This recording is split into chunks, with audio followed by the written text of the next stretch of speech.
All right, what is going on, everyone, and welcome back to the CHB podcast. I'm with my boy Daddy D. We both got the fresh cuts, and we're back again for a tips and predictions. We actually didn't do last week. We both kind of forgot.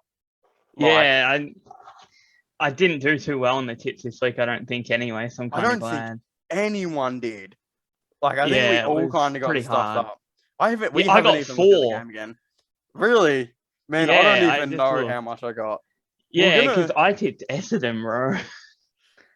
Ooh, Will convinced me on the train about on Essendon, the and then I Bombers. switched it. He thought they were prime timed. Man, Yeah. I think I got one, two, three, four,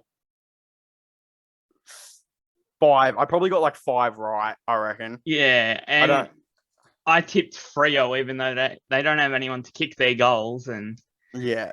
oh Oh man, well. they're in shambles. Well, we move on now. Week three, and we're looking at the first game, which happens to be Doggies versus Sydney, an underrated rivalry on a Thursday night.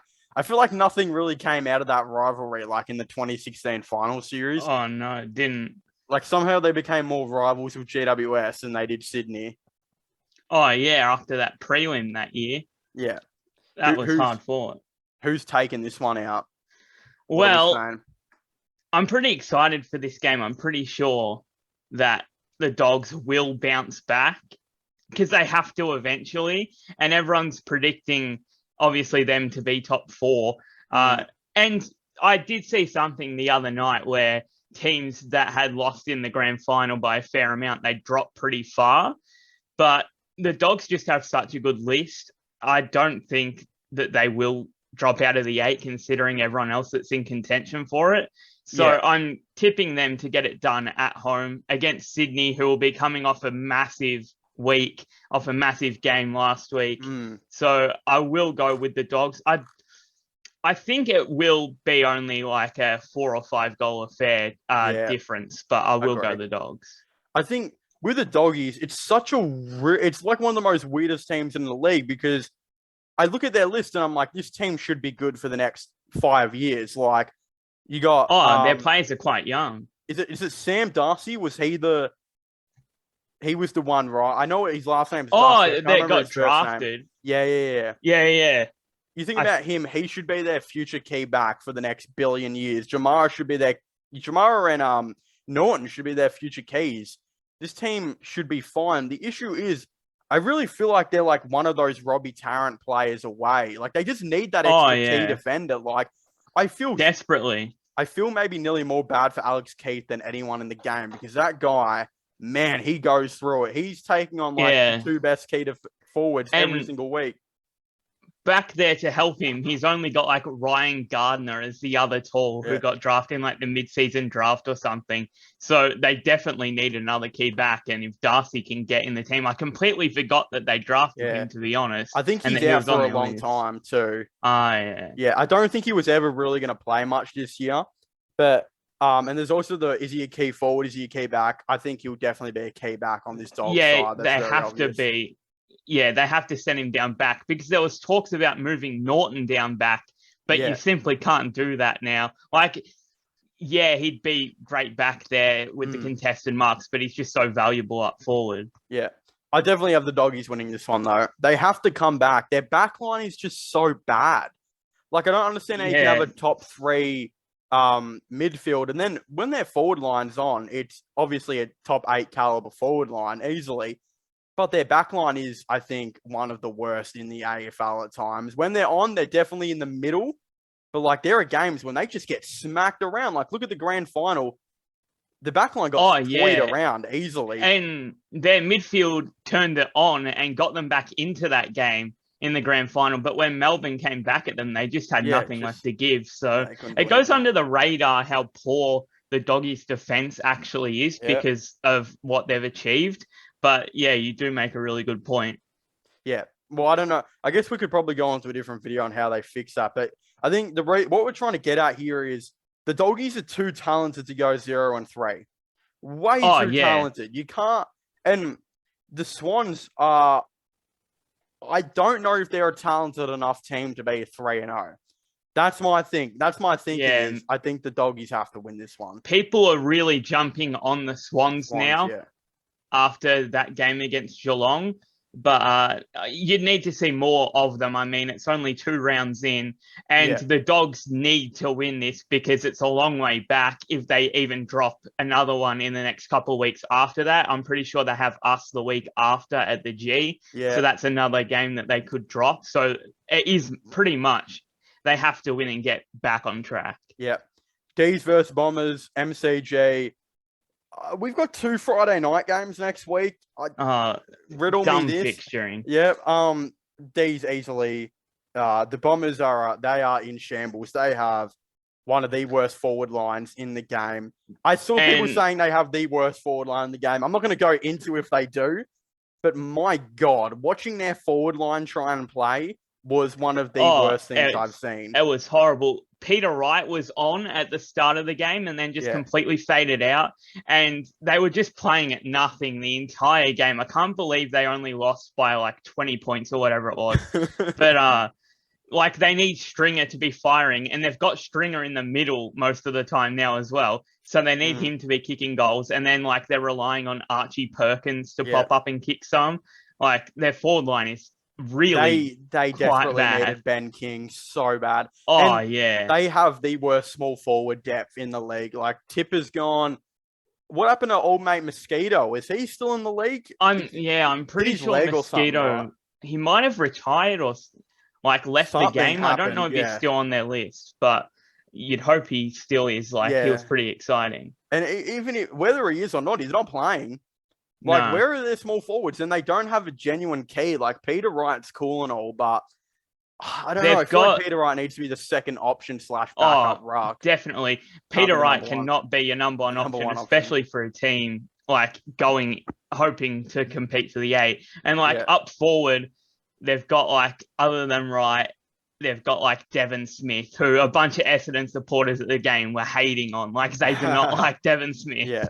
And he was pretty hopeless. So they ultimately just need to draft a guy. They need to, like I was speaking to an Essendon fan, and please don't think we're hating on Essendon, because I had an Essendon fan text me, and he actually asked me why are they worse this year than last year. And I think this is one of the very simple cases of you need to take a step backwards to go forward, because they need to draft a key forward with a top pick this year, and then you could realistically be on very soon.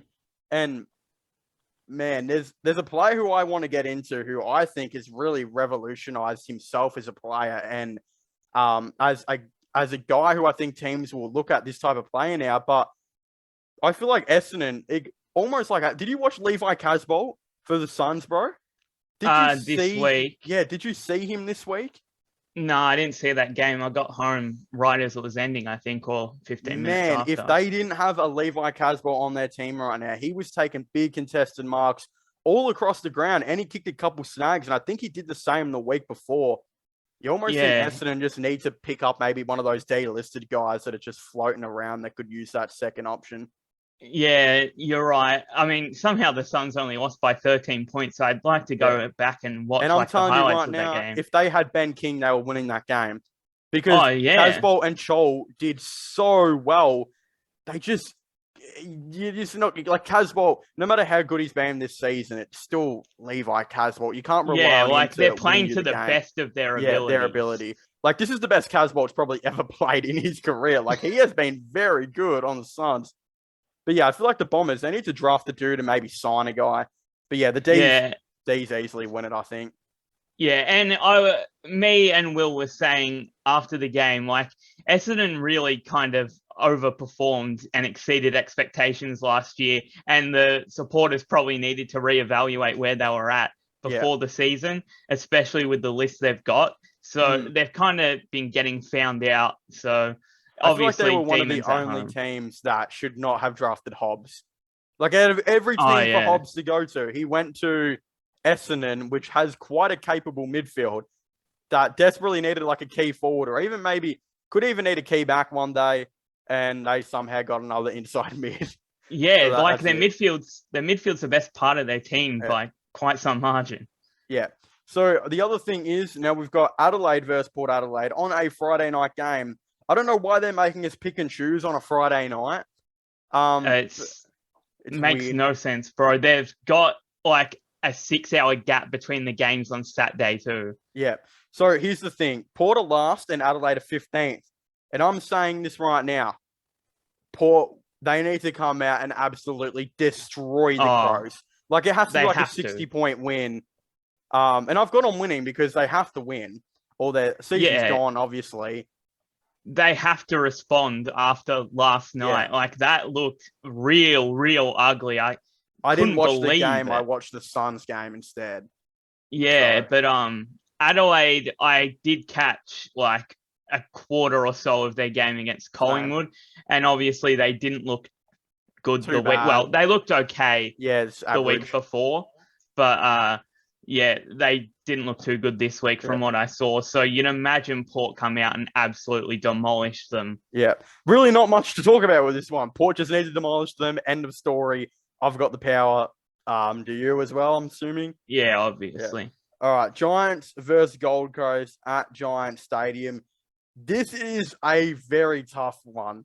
This is a very indecisive one because the Giants right now have lost both of their games, and God, did their game plan against the Tigers look absolutely terrible. How many years have I been saying Leon Cameron needs to go? Yeah, they had you're no right. system whatsoever. It was non-existent. I was thinking about it. Like, he's been there for quite some time now. Like, is it time for them to give someone another go with that list? Yeah. Like, did you look behind you? Were like, is Leon Cameron watching me or shit? Well, legit, I thought he was coming to sort me out. Doing a bit. Oh, hold on a second. No, I'm never... trying to copy my uncle, bro. What's he trying to copy my uncle's style? No, but bro, they have, when their midfield is working, it could be considered a top 5 in the league. And I know their back line and forward line. I mean, their forward line is obviously bottom 4 probably in the game, especially with Toby Green out. My God, is it bad? Oh, yeah, they need Toby Green. Their back line is super inconsistent. I've probably got it bottom 8, obviously. Their midfield, again, could be top 5 when they're on. But against Richmond, the only thing they needed to do was beat Richmond's midfield, and they possibly could have had the game. And yeah, that's all they needed to do going into the game. Somehow, they got beaten. Cochin played one of the best games I've seen him play in a long time. Oh, yeah. Hold on. I'm going on the stats here because I've obviously watched this game a little bit ago now. Not only just Cochin, but the Rucks, Nankervis and Soldo tore them an absolute destroyed. They got destroyed in the Rucks because Nank kicked a goal, Soldo went forward and kicked 2. Yeah. They went in with just Matt Flynn. It was just a silly game plan. Yeah. And then Pickett, my God, Marlon Pickett gave Jacob Hopper and Tom Green the biggest reality check ever. Like, if you, like, look at this right now. Pickett had 18 disposals and Green had 34, right? So a very big difference. But honestly, in the quality of how both of them played, I think Green had like a 56% kicking efficiency. That means he every was second turning kick it was over. Shit. Yeah. He was turning it over so much at the game. I actually, like, so much that I actually noticed it. Yeah. Like in the last quarter, like he got there on the stats. A lot of their players got there on the stats. But Torano was really probably their only big highlight, I think, in the midfield. He was all over us at some stages. He keeps improving, and he goes forward and kicks goals for them in a forward line that needs goals. So he's like one of their most valuable players right now, if not their most. Yeah, and I did say as well, how I thought Richmond were actually going to lose to him is I thought their midfielders were going to kick all the goals, which I actually ended up being right. Kelly kicked 2, Canelio kicked 2, and Torano kicked 2. It's just their other forwards, and Bruin kicked 1. The only forwards who kicked a goal for them was Himmelberg, Brander, and that's it. They had 2 forwards kick a goal. Hogan and Riccardi did nothing. I did not see that man all day. The woman in front of me thought that he got injured, like in the first quarter. That's how much he was unnoticeable. I have never seen anyone get locked up more by a second gamer, I think, in my life. Ridiculous. Ben Miller just shoved him in his pocket and didn't care the whole game. The inexperience in our backline too, like Broad played better than he usually does for Broad was sure. insane. But we had Gibkiss and Miller. We had no Boston, no Grimes. Their forward line, even though it's not very good, they still have key players down there. Himmelberg does pop up and kick a lot of goals, but you would have expected Jesse Hogan to kick a few at least. Oh man, it is crazy. And then, so we're talking about this against Gold Coast now. I really think we're egging ourselves on for Gold Coast to win this game, because if Richmond's backline can contain this GWS team, imagine Gold Coast should be easily able to take care of them. Plus, they've got no Phil Davis now. I'm really wondering who's going to go on Casbolt and Chol, because even though they might not sound like a problem, I don't know who their key defenders are anymore. Sam Taylor and... Yeah, they've got Taylor. They've got Cumming down there. Cumming played all right, I'm pretty sure, but I don't know if he'll go to a man directly. Yeah. I mean, and then Haynes came back from injury. Really, yeah, true. Haynes, he was off a couple of times during the game too. Oh, yeah. So, as much as I want to tip Gold Coast, I just can't go past GWS. Yeah. I think it could be a case of another close game like it was last year. I'm pretty sure there was a point in it in one of their games last year. So I am going to go GWS, because really they should definitely be getting the job done against Gold Coast. And maybe that scoreboard, I haven't watched the game, but maybe it flattered them a little bit against Melbourne. So I will tip GWS, but I'm not confident on them and their finals hopes for this year, despite their list. I've got Gold Coast winning. In fact, what I saw against Melbourne, if they had Ben King this year, they probably could have made the finals, because they were all over Melbourne so many parts of the game. The only reason Melbourne were able to get on top was because every time they kicked it long, they just Chol or Casbolt just couldn't be there, because one of them was already down forward line. The other one was potentially on the bench or rotating with. It just seemed like they needed that extra toll. Oh, and Chol did his hamstring as well, I believe. Oh, did he? He might not be playing. But yeah, I don't know. It's tough. I just feel like, I mean, maybe with Chol out, the Giants could win, but maybe I'll just go Gold Coast, because the team I feel like is super talented and their midfield's insanely good at times. Yeah, I'm going to go GWS just because the caliber of their players, they've got to pull something out. It's too good, the players that I have, to be playing like that against such a weakened Richmond team. All right, Collingwood versus Cats now. Usually Collingwood always get the upper hand on the Cats, I feel like. But I almost feel like the Cats need to give the Pies a little bit of a reality check. They're still an extremely young team who has overachieved this far. I feel like they need to come in and just give the Pies a little bit of that reality check. But honestly, the footy that the Pies are playing, even though it was against Adelaide and Saints, who could very well be not very good teams this year, especially Adelaide, it's still the Cats should do something. Yeah. People are going from one extreme to the other with Collingwood. I saw Rowan Connolly, I'm pretty sure, before the season predicted that Collingwood would win the wooden spoon, which a lot of people did. Yeah, which doesn't make any sense when you consider the team that they have. They still have Grundy, Moore, De Goey, Pendlebury. So I think that people are now overrating Collingwood's chances. I heard someone on the radio say that they're in with a chance for the 8. I'm pretty sure it's on Triple M. So I don't think that's the case. Stop it. But I think that they will get a reality check and they'll come back down to earth. And Geelong, Cameron should be, he was fit enough to play this week. So you'd imagine next week him and Hawkins would get a hold of them and the Cats will bounce back from last week. Yeah. We love Craig McRae, though. We can't go past our boy Craig McRae. He is the best coach in the league. And there's so much better to watch now than, I was kind of iffy on when they sacked Bucks, but the team needed a new direction. Their game plan had just gone completely dull. It was boring to watch. And now McRae's came in and things are looking up up for Collingwood on their rebuild at least. We just got to hope no Pies fans. If Pies fans want to give Tigers fans shit ever again, just know that your coach, every single little thing he learned was from Richmond. So shut the hell up. Yeah, they're going to copy our game plan again. They're going to copy us and for the win again. second time. Bro, and the worst part was Bucks went on TV and admitted to like, that was the funniest thing ever. Fool went on Fox Footy and said, yeah, I observed what Richmond did in the off-season. I took a lot of notes. Yeah, he met with Damien Hardwick in the off-season and then just took everything. It took everything from him. And beat us. And then beat us. Oh, my God, bro. All right, the big Gabba game. Brisbane, it's not that big. Let's be honest here. It's Brisbane versus North.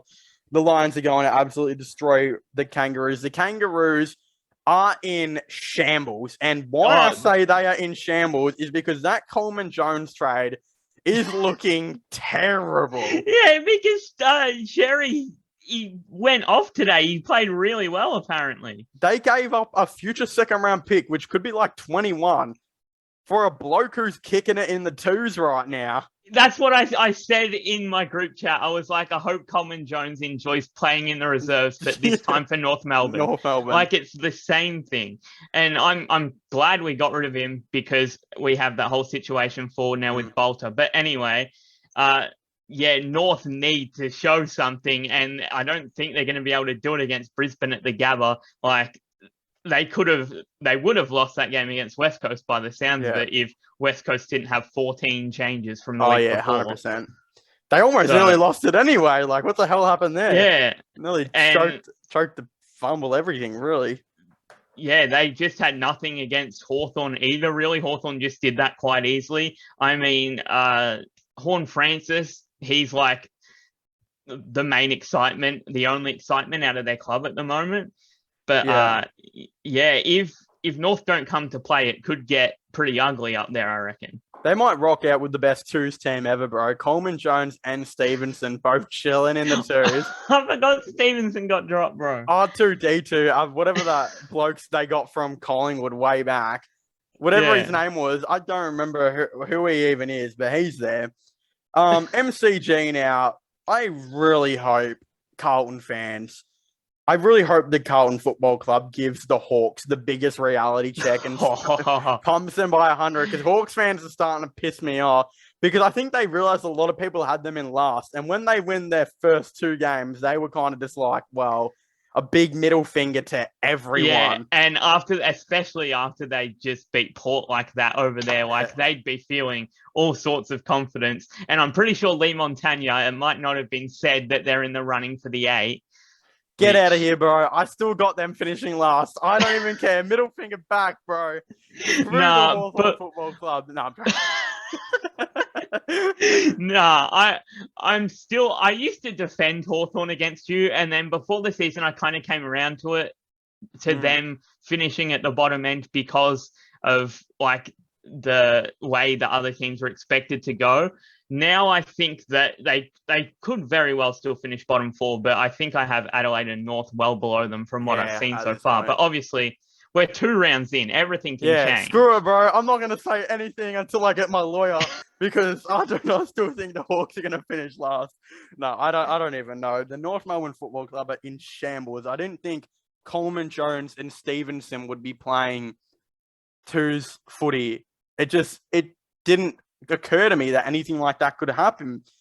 I think the Blues will get the job done, because I just can't see a way in any world where this Hawthorn team with whoever they keep, whatever his name is, Mitch Lewis, as their number one, 8 goals out of nowhere, win 3-0. I just don't. Yeah, I used to like go into bat for Mitch Lewis when he was like younger a couple of years ago, because I saw good signs in him, and now he's just come out and kicked 5 goals, and he's not going to do it again next week. Probably not. I also don't think Brewston Gunston will kick 3 goals next week each. No.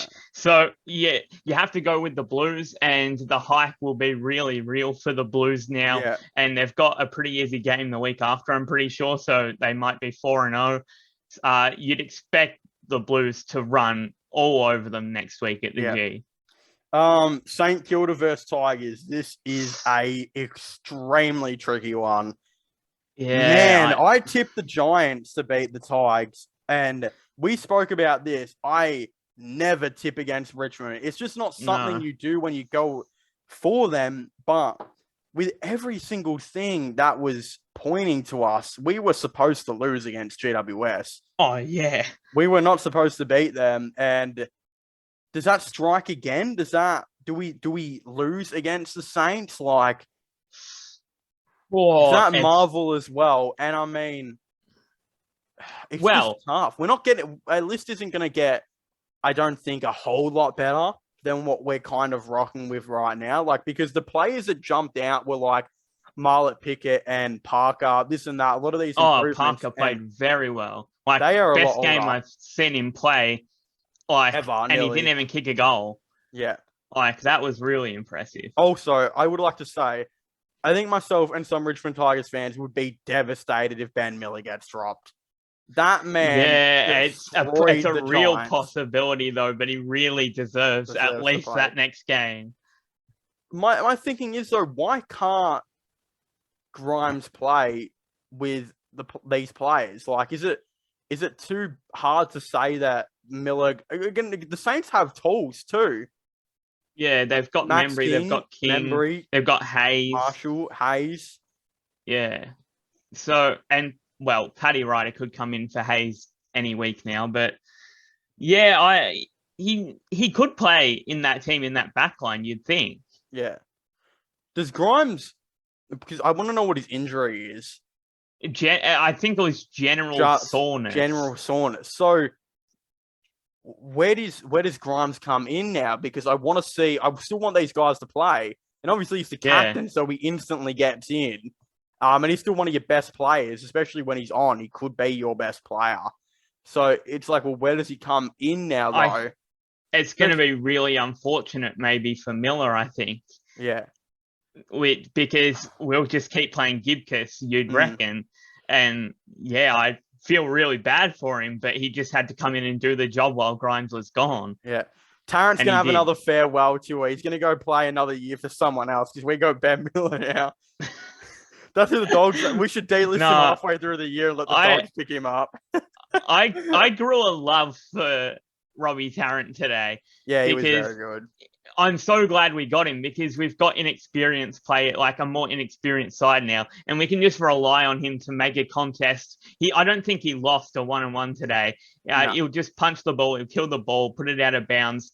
I grew a love for him today. I kept forgetting he was a part of our club, but today, man. And I honestly think this too. Either Bolter or Lynch could contend for the Coleman this year. That might stop both of them though, is they both might end up with like 35 to 40 goals each and just keep kicking 2 to 3 every game each. And you're obviously not going to hate that because that's what spells out success, but it also doesn't give either one a Coleman or anything like that. And Lynch is still going to get the hate.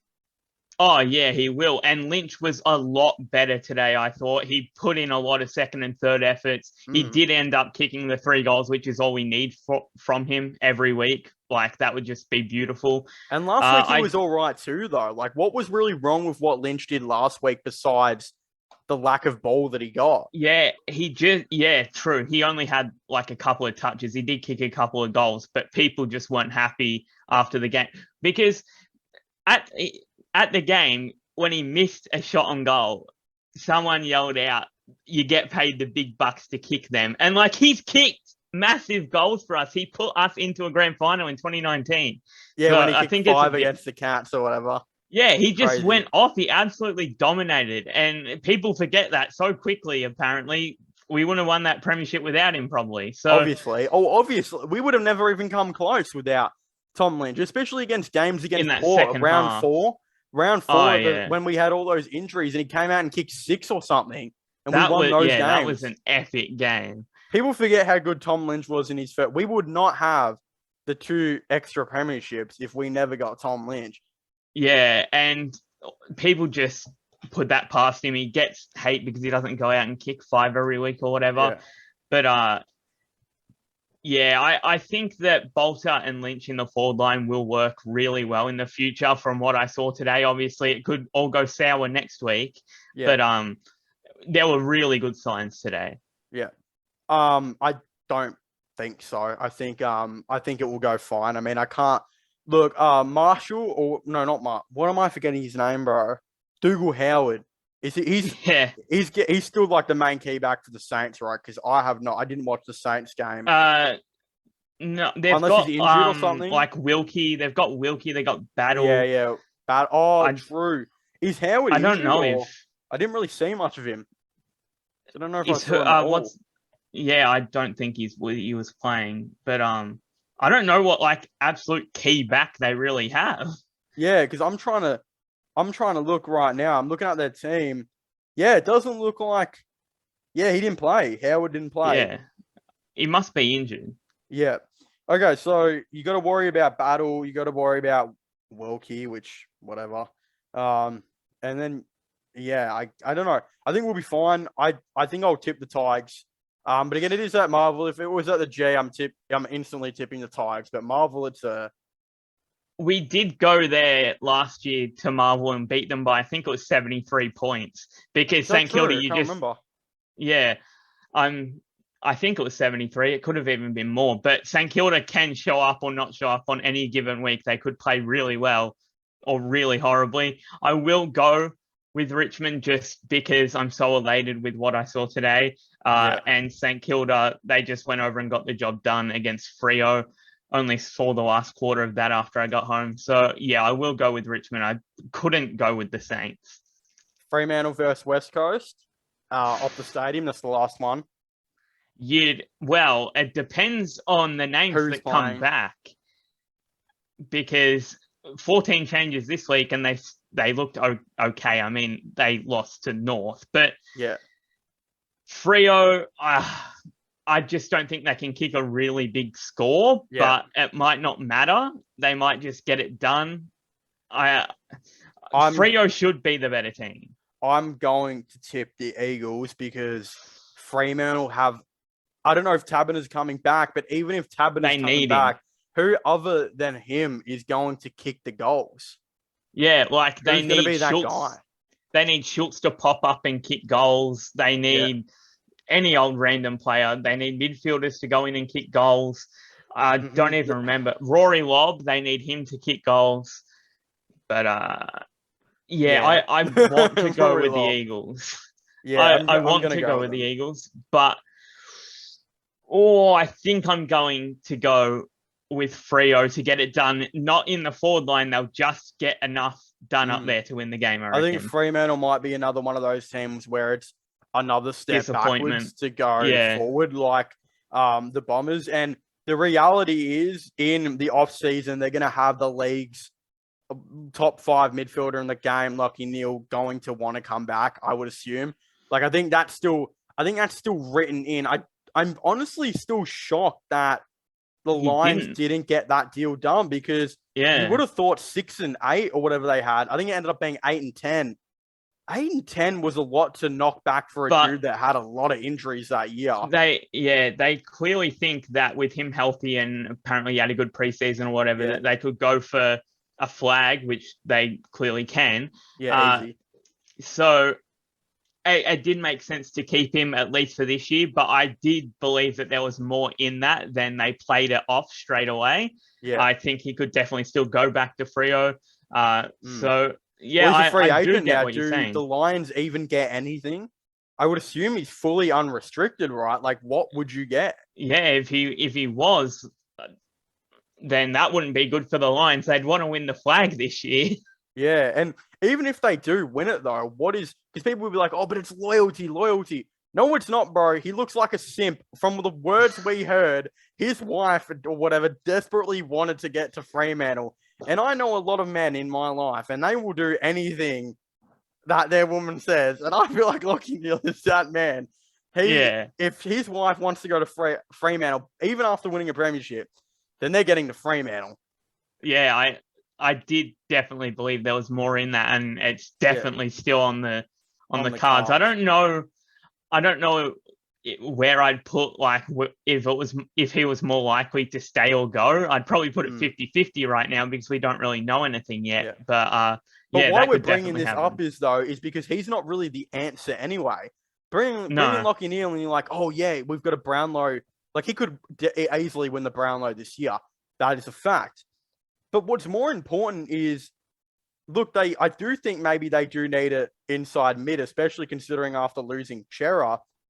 But man, do you need a couple of forwards or so. Bad. Like, you bring in Lachie Neale, this and that, it will do wonders for your team. You'll make the 8, but there's only so far you can go with Taberner and Lobb, and no one else as your forwards. They were talking pretty heavily about putting Fife forward, like they're confident in that. Yeah, which but you can't really have Nat Fife as a full-time forward to kick all your goals. Yeah, and you're only going to do that anyway if you were to get Lachie Neale. Like, I think losing Chera immediately put Fife in that. And I don't know who their answer is as a key forward. Do they take a swing on Coleman Jones, who's chilling in the twos right now? Legit, though, like, it's sad that, like, Matt Taberner became so important for that club to operate on the field, because exactly, like, you can't have Lobb and Taberner as your key forwards going into the finals. Yeah. I think we're done with the tips now, though. I think most people will agree with nearly everything we said. So we'll get on to practically everything else now. And a thing that I kind of want to ask you, and this is before we get into NBA, if you guys are big into NBA, this and that, I guess skip kind of to later or whatever, if you're not interested in the footy.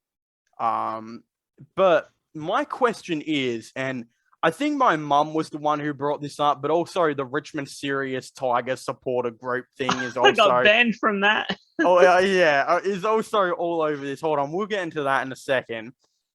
But Jack Riewoldt, where is his future in the team? Because if Bolter and Lynch even do this every second week, right? Every second week they kick 3 or so each. Jack Riewoldt is not getting back into this team. Because we saw round 1, it clearly, he has no effect on the game. Broken finger. Does he hold back Tom Lynch? Quite possibly. I mean, he looked a lot better today moving up to the ground and taking up Riewoldt's spot. It's not like Riewoldt did anything when he moved up the ground against Carlton. Yeah, it's just like what we saw today was really promising, and we'll get to know more during the time that Riewoldt's out injured.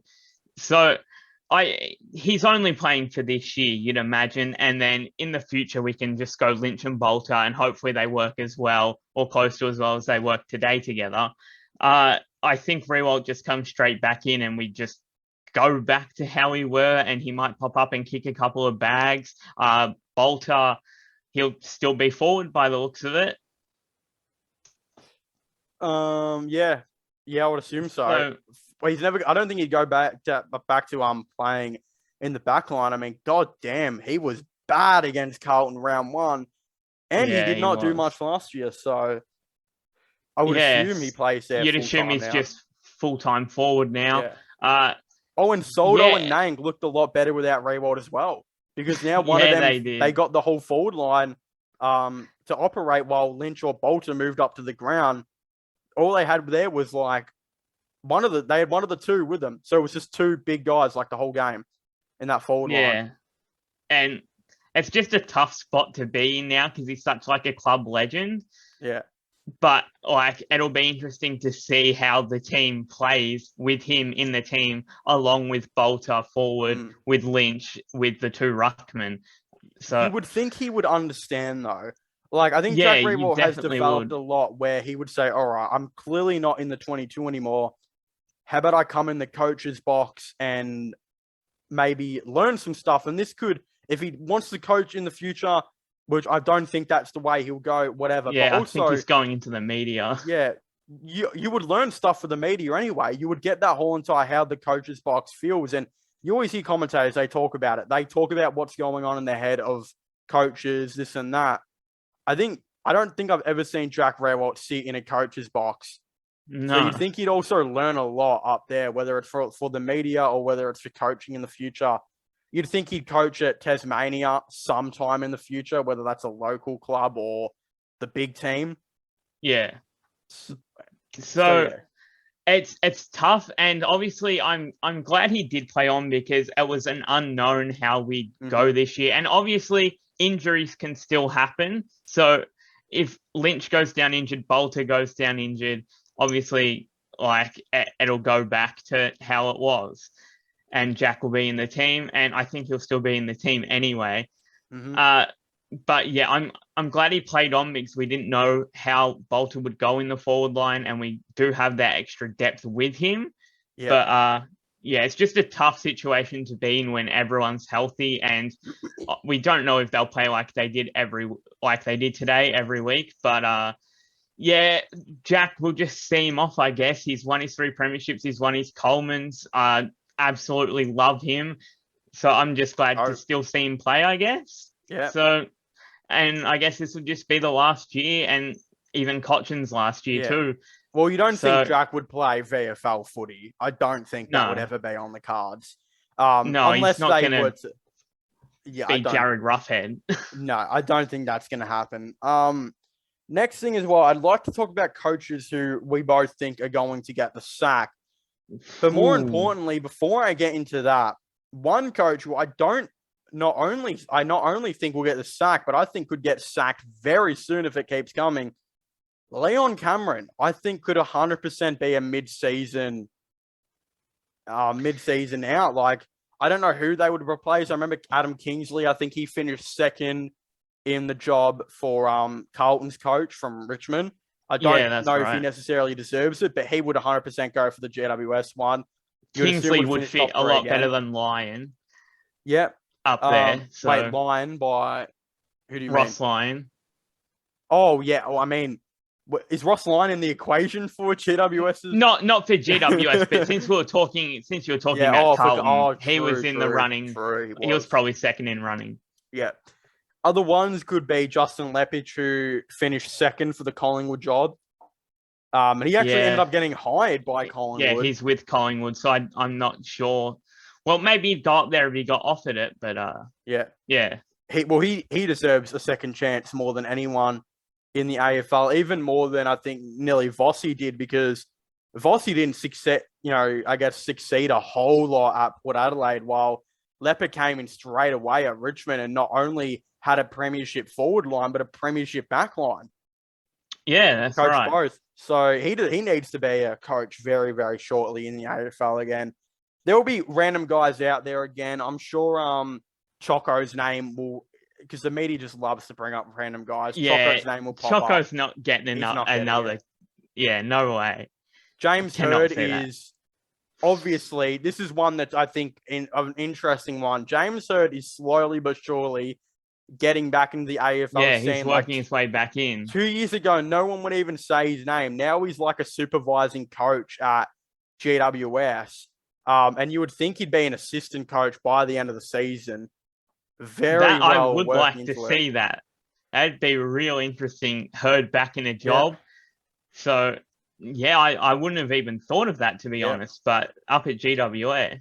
Hawthorn's got a couple. You got Brendan Bolton, who did not do well at Carlton. I don't think he'll get another head coaching. I think if Tasmania were to get a team, he would be considered maybe for the role. I think he's got some strong ties to Tasmania. Could definitely go over there as an assistant. I think he's also like the supervising coach or whatever for Collingwood. And then they've, he was on Hawthorn rather. And then Hawthorn also got Chrissy Newman, who has slowly moved up the ranks. I think he went from a VFL to assistant. Now he's like one of the head assistants. I think he would be considered. Does Leon Cameron, though, get fired midway through the year? And because I don't think they can legally get anyone else until the offseason, the only thing they could do is hire someone from their club. I wouldn't know who would take over from their club. I don't know who their assistants are. That's kind of why I feel like they wait until the end of the season, see where they're at, and then Cameron would be on his way and they'd get a complete fresh start with the new year. Yeah. I don't know if he'll get sacked 12 games in. They'd have to be playing pretty bad, very, very poorly. Like they are right now. Well, yeah. And with the list that they have, it's kind of inexcusable. But he's had quite a fair time in that role, and they could have won a premiership or two. I tell you what, if this gets to the off season, do not rule out James Hird. That's what I'm saying. Because people think that you have to like work your way up over the years, which is true. Like, because he's like the supervising director of coaching, whatever he is, you would think the next step would be assistant coaching. But we have seen before, especially in the NFL, this happens all the time, where guys they completely skip the middle part and go straight to the big part. Yeah. And there's James Hird has coached before. There's no reason why he wouldn't. He'd obviously go for it. Yeah, And you'd think so. he was compelling enough to be a coach once upon a time. He clearly beat out a bunch of other candidates. He's got some tricks up his sleeve. Why couldn't he do it again? Yeah, that would be real interesting and create a lot of conversation. And I'd honestly really like to see James Hird back, like in the spotlight in a head coaching role. And I think that would be really interesting to see how GWS would go with him as their coach. So if you had to tip right now, is Leon Cameron going to be coaching next year? And who would replace him? Would you like me to go first, or are you going to go first? Well, I'll go first. I'll say that I don't think GWS will be like bottom 4 territory or anything, because if they were, he'd get sacked halfway through the year. Yeah. But I think he'll make it through to the end of the year because he's been with them for so long, and then they'll see him off. And then next year, they could make the 8 and he could still be coaching next year. But just going off of what we've seen so far. And then I think like the number one guy who's like next in line would be Kingsley, but you did make a good case for Hird. Yeah.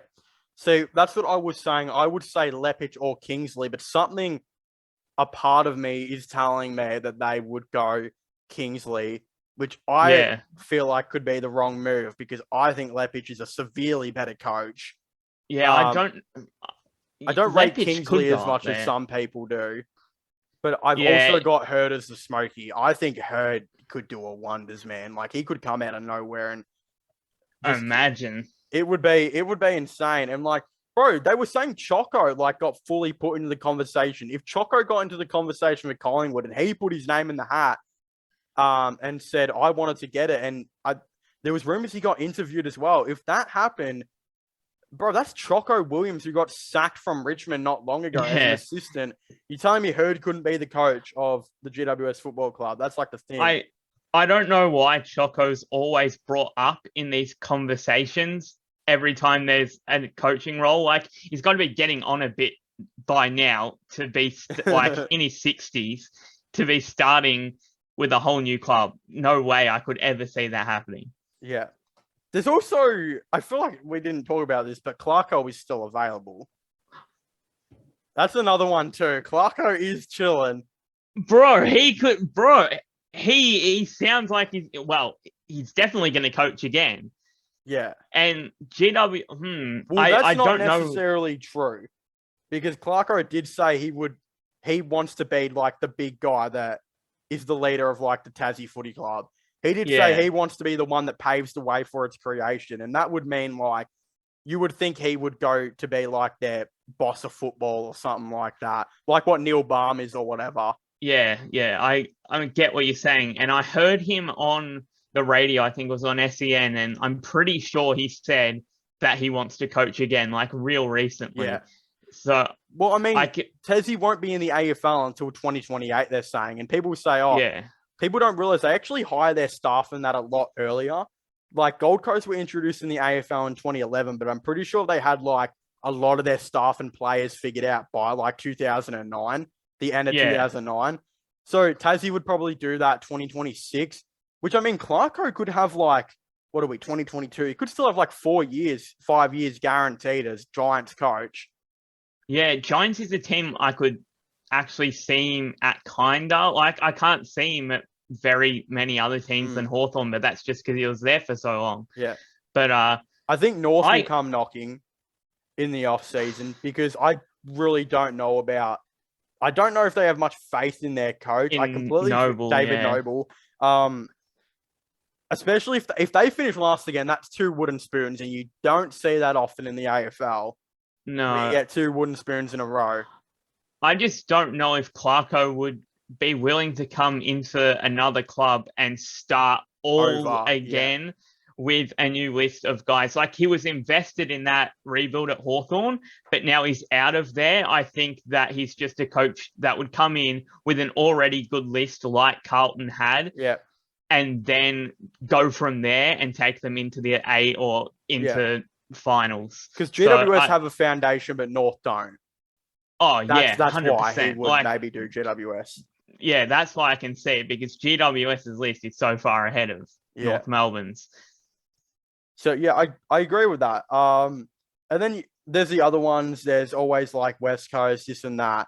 Clarko will not coach those teams. They are bound for a rebuild. It's not happening.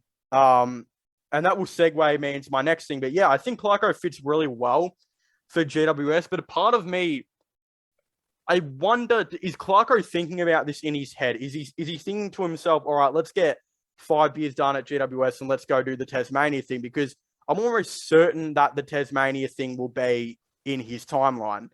Yeah, Because well, he could be to Tasmania, kind of like what Kevin Sheedy was to GWS. Yeah. Because what's his age right now? So let's just say he does the 5 years at GWS. That would leave him till he's 58. Then he can realistically go to Tasmania and spend like he's 60 to 70, you know, and then retire at 70 years old. Do 10 years at Tasmania pretty much.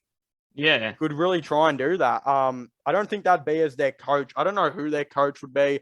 Wow. I could see him as their coach, but not for long. For some reason, Chris Newman just popped in my head as Tasmania's coach. I don't know where that came from. What the hell, bro? Yeah, maybe it's a few years down the line now, so a lot can change. We're definitely looking at like 6 years in the future, but like I don't know where the hell that came from. But yeah, Clarko to GWS. I think that makes sense.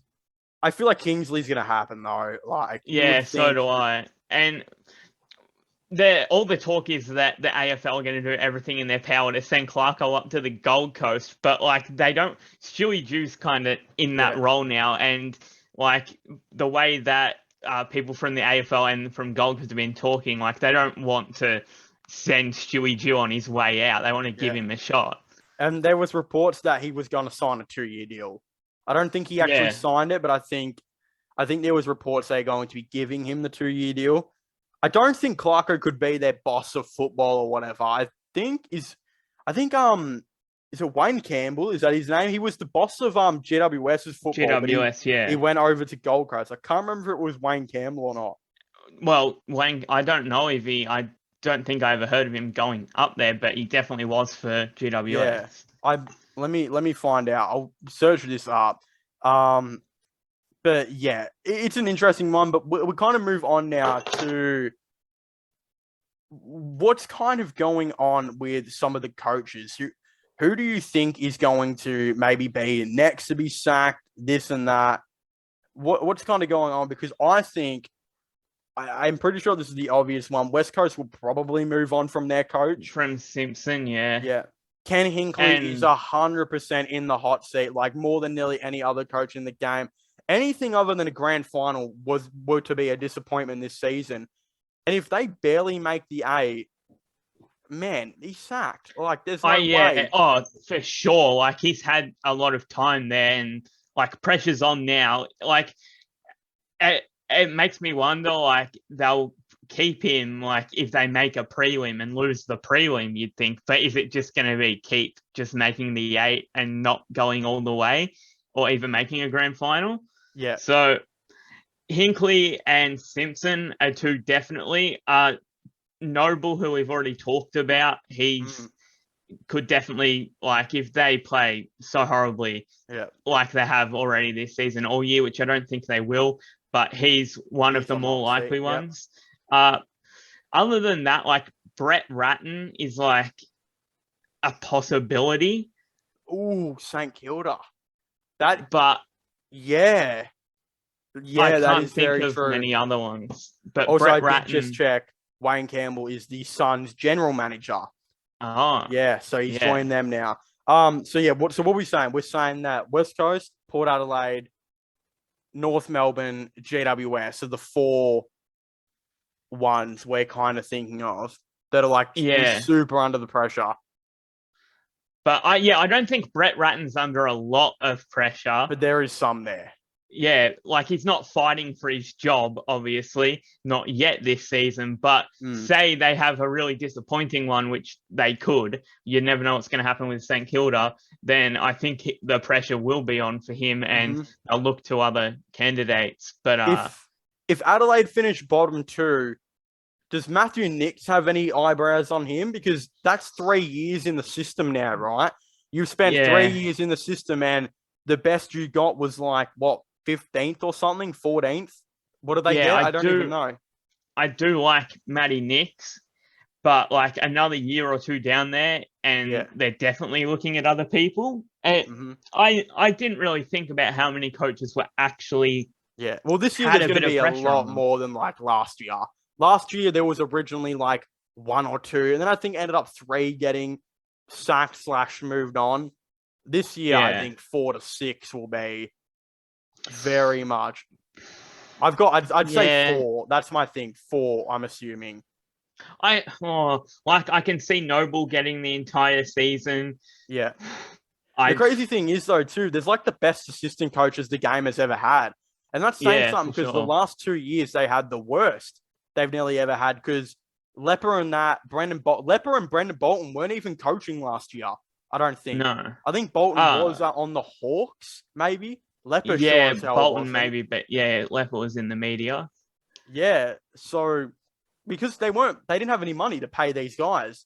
But now because like COVID is obviously, I mean, if anyone's seen that Joe Rogan thing, where the hell did COVID go, bro? Yeah, that shit's over, bro. We can't keep going on about that. I was laughing so hard. Don't get me started.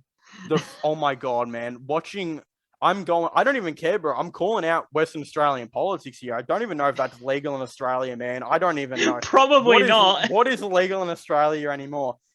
I'm seeing guys out here. I see a man doing a tossing a coin with the mask on.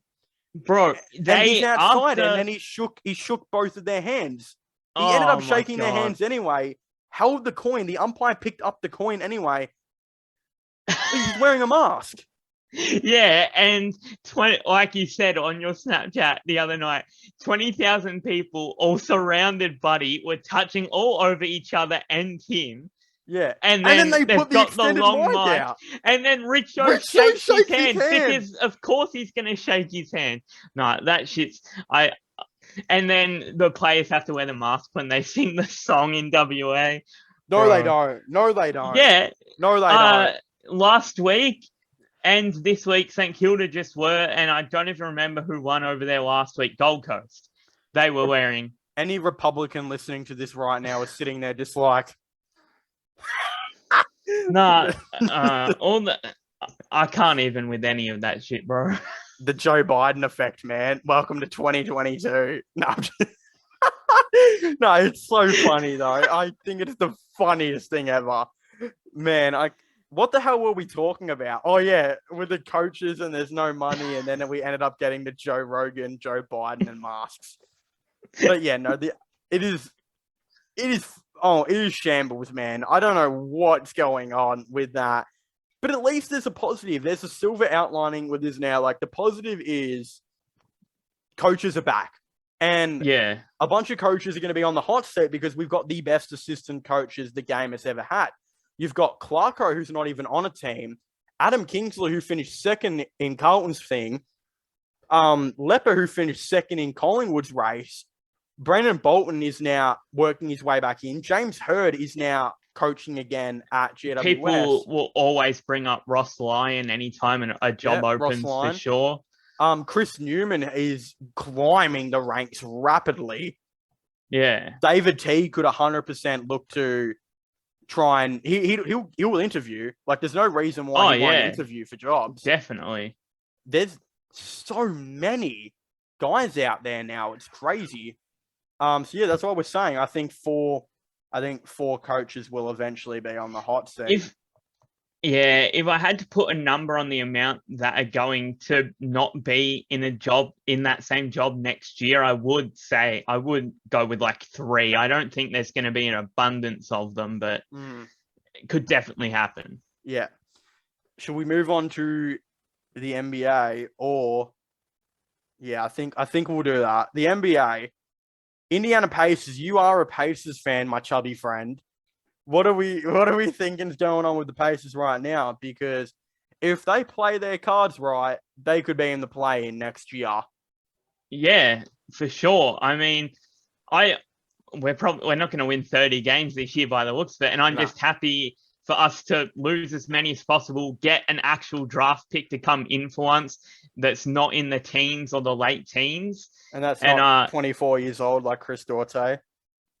Yeah, I mean, he gave us a bit of hope at the start of the season, and with the win now mentality, he kind of made sense. But I'm definitely looking forward to getting a younger guy. All the Pacers fans want Ivy, and I'd be happy with that. I have him going to you guys on my mock draft at pick 5. Is it Jalen Ivy or Jaden Ivy? Jordan. I think it's Jordan Ivy. It's something with a J. I know that. Point guard, 6'4", capable defender, not a good playmaker, but who cares? You've got playmakers everywhere on the page. There's a Jordan Ivy that plays in the AFLW for Geelong. It might not be Jordan because I've just searched it up. I was gonna say, yeah. But I'd be happy with that. I'd be happy with that as a backcourt. It's Jaden Ivy. We were halfway there. Jalen Jordan. I was there. Yeah, and with the Indiana Pacers, so real quick, for those of you at home, I think they'll roll with the same coach next year. I don't know why they sacked their coach last year. I think we've both agreed on this, where it was like he wanted to bring in and space the ball a lot more, but they didn't end up building the team to space the floor, and then sacked him after a year. It just felt like it wasn't working out, and it never felt like it was right. A miscommunication between the GM and the coach. It was just all wrong, and I'm a lot more happy with Rick Carlisle in the job than Bjorkgren. I think he's at I didn't know the other dude's name. Yeah, Nate Bjorkgren. I think he's at some other team right now as an assistant. But yeah, I'm definitely happy with Rick Carlisle as long as he wants to be in the job, to be honest. Mm-hmm. And a backcourt, say that Jaden Ivey comes in, and that backcourt with Tyrese Halliburton for the future, that would be very, very exciting. Yeah. I want to get into the Caris LeVert trade a little bit later, because I have a big opinion on that. But first of all, here's what the Pacers need to do, and I stand by this. You're moving Buddy Hield. I don't think you do that Westbrook trade. That's like being theory. No way. Yeah, especially if you take Ivy. You're moving Buddy Hield. I think you're trying to bring in some forward role players out of that deal. Then if I'm you guys, I'm desperately trying to bring Ricky Rubio back. I think Ricky Rubio could be so good for this team. And the realistic thing is, because of his ACL, I've heard rumors his market is a minimum contract. And if I was you guys, I'd sign him for a 2-year deal, $5 million a year. Instant. And you'd think he'd re-sign back for a couple extra more million. And even if it's like $7 to $8 million a year, I'm doing that if I'm you guys, because to have like 8 assists per game off the bench, not many players can do it. He's possibly the only one. He was playing really well before he got injured too. So, and he's a player that I think would fit in for the Pacers. I could see him playing for us, and I'd love to have Ricky Rubio actually playing. It'd be a shame if he never played a game for us. But I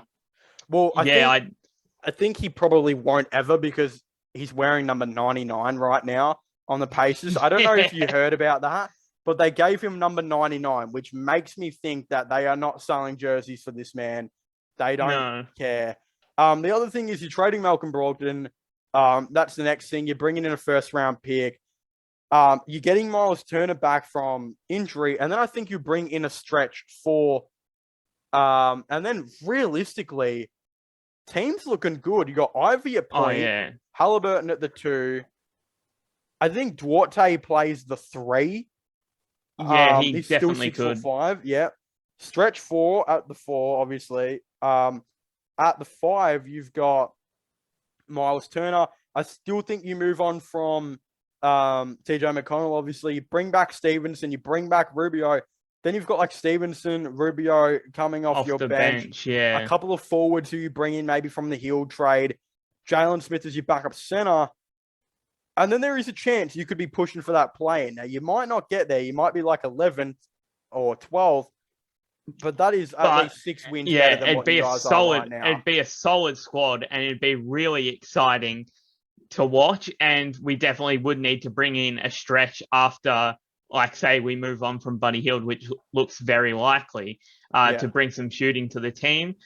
But, like, yeah, I'm a big fan of Smith and that roster coming off the bench with Rubio and Stevenson, because Stevenson's got to stay at this point. Like, he can't 100%. just keep going and coming back. So, yeah, and he's like the lifeblood of our team. But, oh, man, I'd absolutely love to see that, and that way we would have started again by then, instead of just adding more of these halfway there players that aren't stars but are solid, and then they get injured, and it's just the same thing every year. And we can build and hopefully have some stars, because the last one we had was Oladipo. Yeah.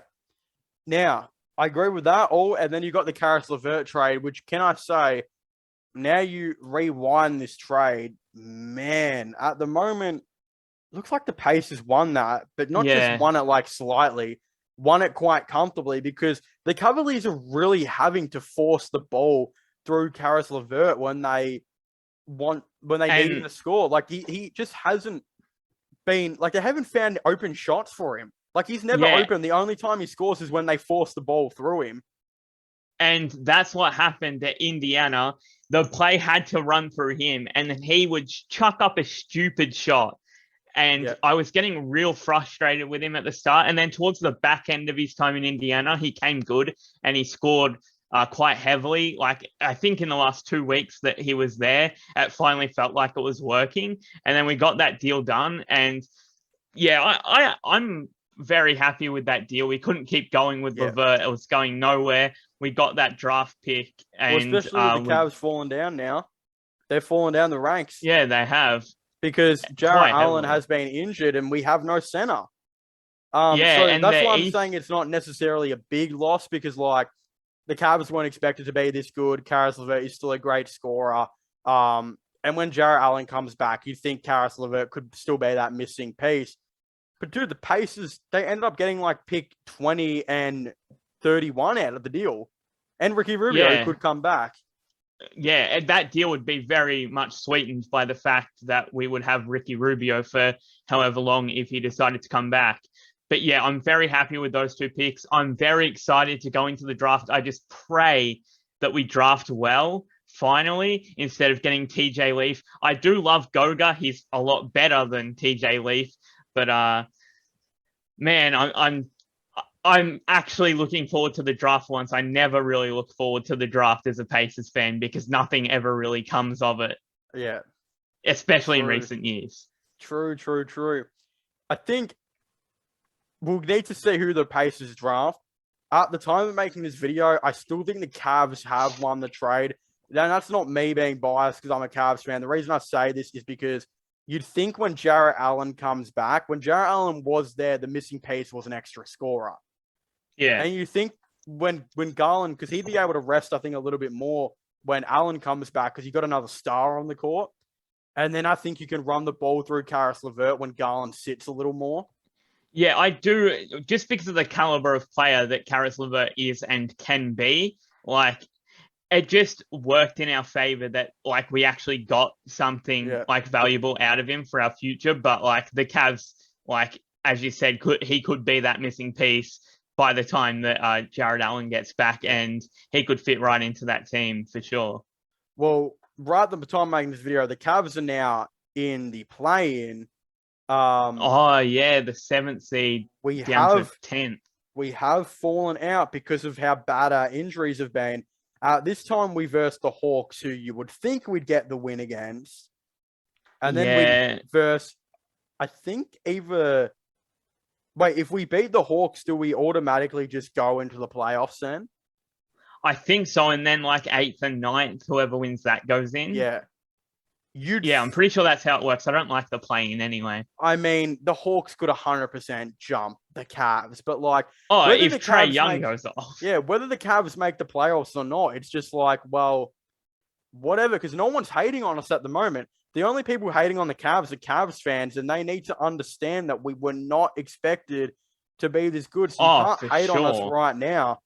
No one's hating on the Cavs because they've exceeded Yeah. expectations so much, especially at the start of the season. I've seen a lot of Cavs talk about how, like, I made a video talking about how frustrating we are to watch, and that's not even me like really calling us out. I'm just saying because like Jarrett Allen injury, that video will be coming out soon. But with the Cavaliers fans, they need to chill out a little bit because, like, man, if you were to even make the play-in, bro, people had us finishing last in the conference. Yeah, I wasn't. I don't know where I actually had the Cavs in my predictions. I don't think it was last, but I think it was definitely 13th. Most people had us in. Yeah, I didn't have them making the play-in or anything, or like they played so well and they were so much fun to watch through the middle of the season too.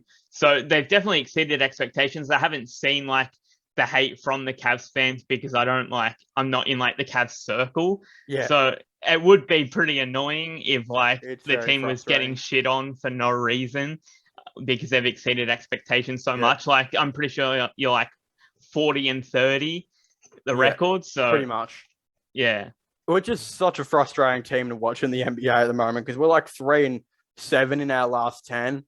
And we just don't have a center. Like, desperately in free agency, we need a backup center, like a good interior guy to come in. We'll find one, obviously. I don't know who it will be, but someone will come. So yeah, that's gonna happen. But I mean, speaking of free agents, there are a lot of free agents kind of hanging around right now. And there are a couple of big names. You got Bradley Beal, Kyrie Irving, James Harden, and Zach LaVine. I think all of them stay. Yeah, but so do I. If you had to pick one, who would be the guy to leave? So it's LaVine, Irving, Beal, Harden and who else? Beal. Harden. Yeah, Kyrie said he committed to staying and he's not going to leave KD, but he said he was staying in Boston. Yeah, he did. And he was staying in Cleveland too.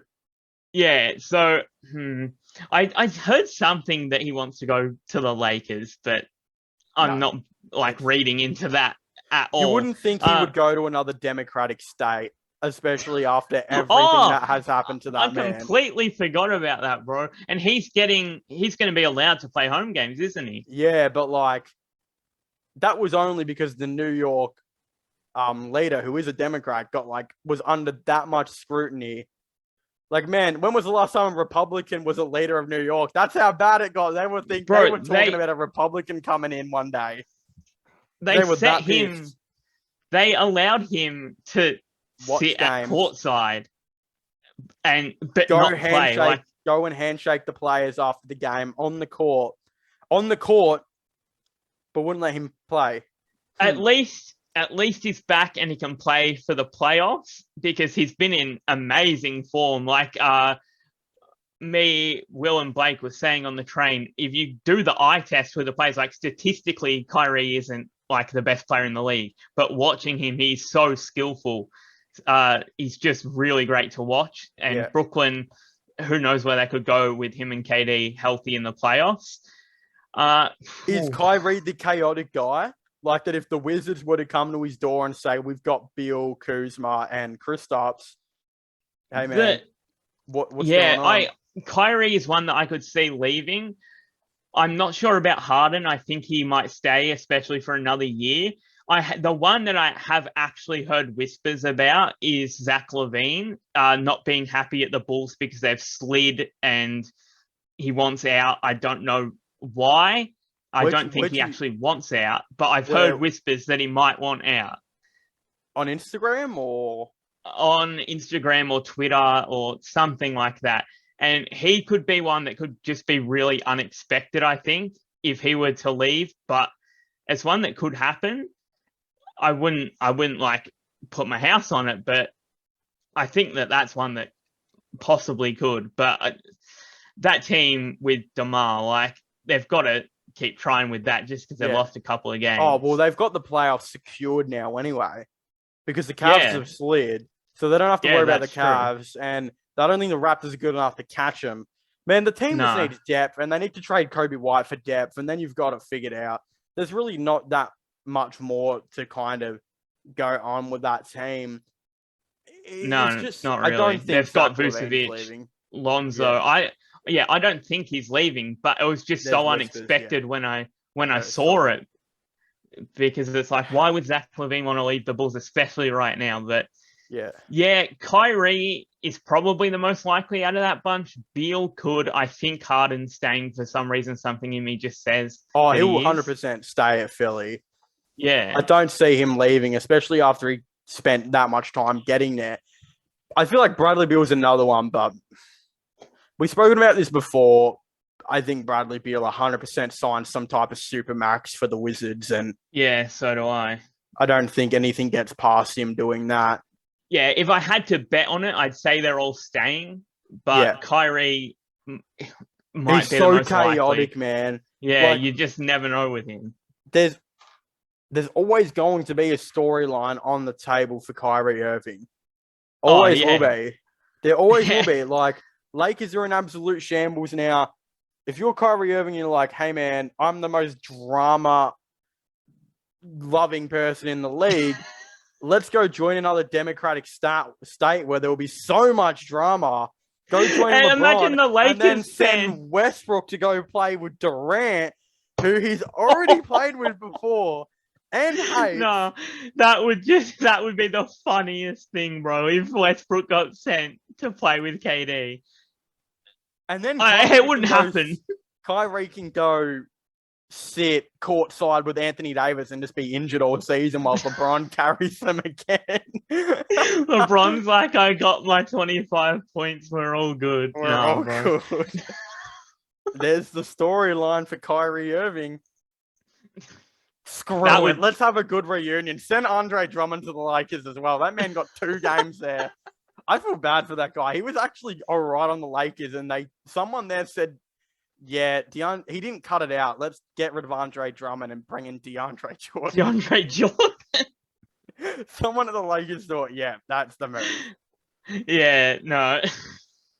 Bro, that would, and the Lakers fans' reactions to all that, it'd just be perfect. It'd be the most crazy thing in the league. But literally, they need to stop listening to the fans because the fans traded away Kyle Kuzma, Andre Drummond, KCP, all of these players, and the fans all brought solid back in. Players. They brought back in DeAndre Jordan and Russell Westbrook. What is happening? And Kuzma and KCP. Like, KCP's a valuable shooter. Kuzma is playing really well in Washington. I think things would be a fair bit different if that trade hadn't gone down. But yeah, bro, their fans are just hilarious. There's so many of them. And yeah, the deals that they've been making are very questionable. Very, very questionable. There's not a whole lot more to cover, but speaking of the playoffs, is there a team in the NBA right now who you expect to surprise in the playoffs, or?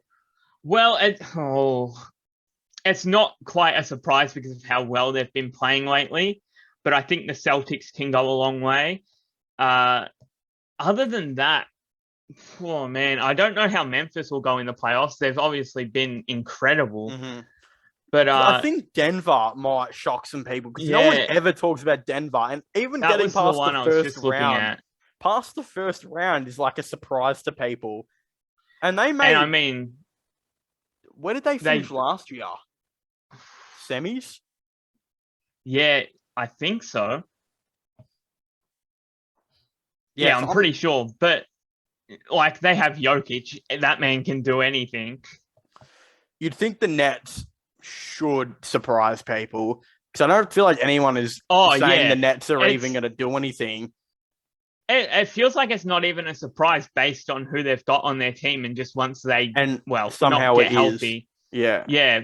But once they're all out on the floor, like, just imagine, like, best, what are they, 8th seed right now? Mm-hmm. Yeah, so the Nets would be a surprise, but not quite a surprise considering they've got KD and Kyrie.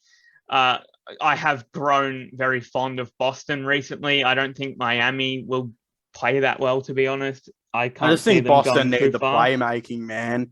Like, if they had Ricky Rubio on their team, and like they need shooters, bro. Like, I know their shooting has been so much more consistent recently, but damn, dude, if they just had, like, I know Grant Williams has been great from three. Al Horford has as well. So is Tatum and Brown. But if they just a shooter on that guy, team that would be so valuable and so good for them. Like a dude that could shoot and play make would be the ideal. Oh, 100%. I don't know who that would be. But clearly Dennis Schroeder was not the guy. No.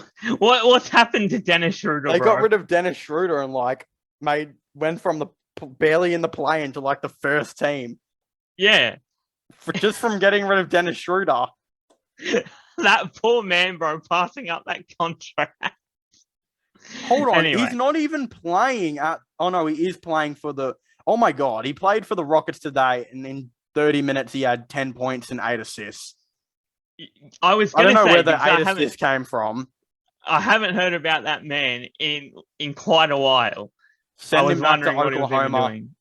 Banish people who make stupid mistakes in their life to Oklahoma. Send them all to Oklahoma. Josh Giddey got banished to Oklahoma because he was told that his weakness in basketball was basketball. And he got banished to Oklahoma. And now all those people that were giving him shit, they now love him. Yeah. And then he's gone for the rest of the season. Mike Muscala has probably been banished to Oklahoma longer than anyone ever has. He's been on that Oklahoma team for 2.5 endless years. 2.5 years of Sam I'm Presti praying for that man. He's only 30. How bad would you feel if Mike Muscala got traded for a second-round pick and cash considerations after all the suffering he's done in Oklahoma? The poor guy, just to get waived by Detroit or something. I'm praying for Mike Muscala, bro. Get that man out. Bro, do you know what would cure his depression? Tasmania jack jumpers. That's the only thing that can help this man now. Bro, the jack jumpers are hype. Their coach is a G. Can you think about, so Oklahoma have been doing this shit for 3 years, right? And I wouldn't say SGA really counts because he always knew he was never going to get traded. But think about it, Mike Muscala has been there for 3 years, sitting there knowing he could be getting traded for a second-round pick any single day on a team that's trying to finish last every year for the next 11 years. Yeah, it's so confusing because they've got SGA and now they've got Giddey. They've got Lou Dort. It's like, where from here, bro? And why do they think all of these picks are going to tremendously save them? Giddey and Lou Dort and SGA are playing insane basketball, and they're still 1 from 10, in their last 10 games. They've won one game. Yeah, and these players that they draft and come in, they'll still take time. There's no guarantee that they'd be anywhere near as good as Giddey has been. And then by the time they start playing well, how long has it been at the bottom? Yeah. And if they finish now where they are, they'll have the 5th overall pick where they're projected to take Jalen Duran, who is a center who's 6'9", who has 6'10", who has Dwight Howard potential. But I mean, if shit goes wrong, he could end up just being like Tristan Thompson, or worse version. Where's the answer going to come? If they got a good center, that would be very good for them. And no free agent is ever going to want to come to this team. Yeah, I feel that with Indiana, and they need to draft these good players. But those times where they were just gathering picks was just so crazy. It never made much sense. Players will go to Indiana. They will sign role players because so many players will want to be, because they always have these good role players. They always finesse like a Jeremy Lamb or something out of nowhere. They'll get them. But none of these role players are going to want to come to Oklahoma because they're too scared they're going to get traded for like a second round pick to Alabama or something. Like, yeah, they don't know where they're going to go. They need guarantees that shit's going to stop. Yeah. And we don't know if it ever will, because in the offseason, Pokashevsky could get traded for like a 2033 second round pick or something. Like, it's happened before. Surely they're almost done with hoarding picks like that. Can't even be almost done. It needs to be done full stop. Yeah. Like, it'd just be a bit ridiculous if they just tried to gather as many as possible still. That would just Mike be... Muscala, man. That's going to be the title of this podcast. Poor Mike Muscala. Someone check on my man. Get that man out. If he wants to come to Australia, I'll vouch my freaking house for that bloke. He's been through the trenches. Welcome him home. No one has suffered more than Mike Muscala on the Oklahoma City Thunder. And he had to spend time on that Lakers team as well, where like Caruso was their best player. That. Bro. And he got the hell out of there and thought Oklahoma was the next best stop. Where can I go from here? Oklahoma. My life is ruined. What's the next stop? No, I don't think there's any further down he can go at this point. Than Oklahoma. Mate, it's an endless spiral. Endless spiral. It is with them. It needs... next year, it'll be interesting to see how they go and if they're just down the bottom again, going for more picks. Yeah. Jeez. Yeah, like, it's so hard to get a talent, anyone. Like, as we were talking about, I don't know who the surprise NBA team will be for the playoffs, realistically. I don't know who they're going to go, who's going to be the guy, or the team, rather, but I'm going to say the Nuggets, maybe. Nuggets, yeah. They'll be the team, I think, that could shock some people, because they'll get out of the first round, most likely, and that's enough to shock people now. Yeah, that's true. I could see them playing quite well in the playoffs.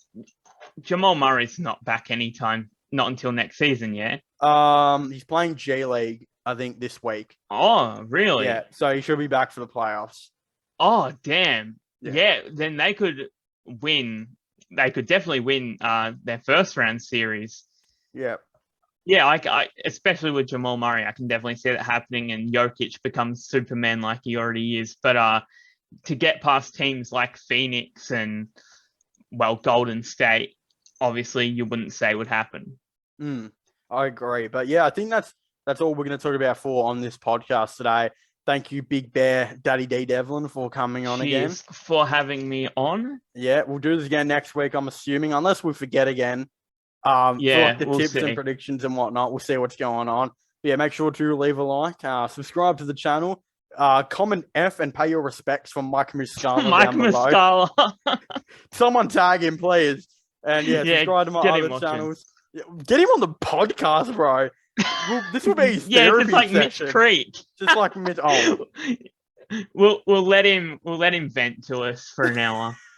He can lay out all his problems. Thank you for watching. Leave a like, subscribe, and comment, and we will see you guys next time. Goodbye.